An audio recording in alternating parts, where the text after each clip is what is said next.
अस्सलामुअलैकुम। आज हम पढ़ने वाले हैं सेंटेंस स्ट्रक्चर, जो कि एक बहुत ही इंटरेस्टिंग टॉपिक है। जैसे ही आपको ये मालूम होगा कि ये किस अजूबे का नाम है, साथ ही आपको इसकी इंपॉर्टेंस भी मालूम हो जाएगी। So first we have to know what does it mean by sentence structure. Basically sentence structure का मतलब ये है कि एक सेंटेंस कैसे ऑर्गेनाइज हुआ है, कैसे डिफरेंट वर्ड्स, फ्रेजेस और क्लॉजेस मिलकर एक कंप्लीट सेंटेंस बनाते हैं। सो हम इस टॉपिक को भी दो पार्ट्स में डिवाइड करेंगे।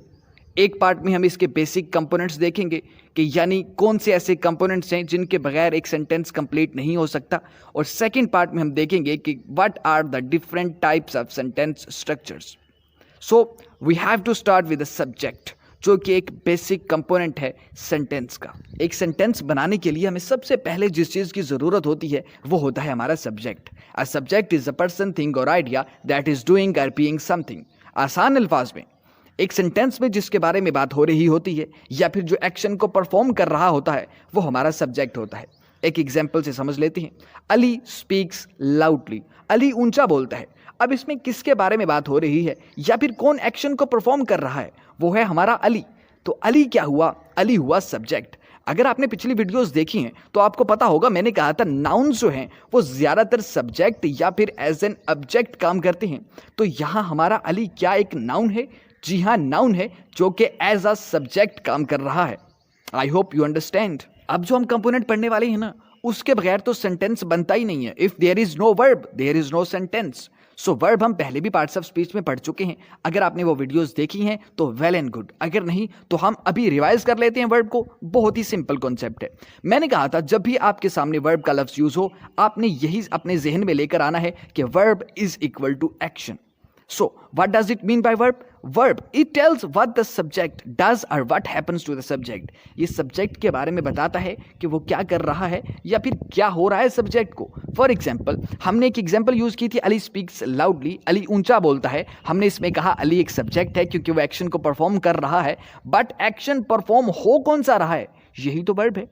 अली स्पीक्स लाउडली, अली ऊंचा बोलता है। अब इसमें वर्ब क्या होगा? बोलने का, क्योंकि एक्शन यहां बोलना है। सो स्पीक्स हमारा यहां वर्ब हो गया। एक सेंटेंस बनाने के लिए हमें जिन तीन कंपोनेंट्स की जरूरत होती है, हम उसमें से लास्ट पढ़ने वाले हैं, जिसे हम ऑब्जेक्ट कहते हैं। तो object receives the action of the verb. अब इसकी टाइप्स को पहले समझ लेते हैं, डेफिनेशन आपको मजीद क्लियर हो जाएगी। एक होता है डायरेक्ट ऑब्जेक्ट, एक होता है इनडायरेक्ट ऑब्जेक्ट। डायरेक्ट ऑब्जेक्ट क्या होता है? ही रीड्स अ बुक, वो एक किताब पढ़ता है। अभी आप इसमें से हाफ सेंटेंस कंसिडर कीजिए। ही रीड्स, वो पढ़ता है। मैंने इससे पूछा वो क्या पढ़ता है, मुझे आंसर मिला अ बुक, एक किताब पढ़ता है। तो वर्ब क्या था? हमारा रीड्स। उसके एक्शन को रिसीव किया अ बुक ने, तो हमारा अ बुक जो है वो ऑब्जेक्ट हो गया। बट ये ऑब्जेक्ट कैसा है? ये एक डायरेक्ट ऑब्जेक्ट है। ओके, अगर हम इनडायरेक्ट ऑब्जेक्ट की बात करें, she gave her friend a gift. इसमें ये जो हर फ्रेंड है ना, ये इनडायरेक्ट ऑब्जेक्ट है। ठीक है।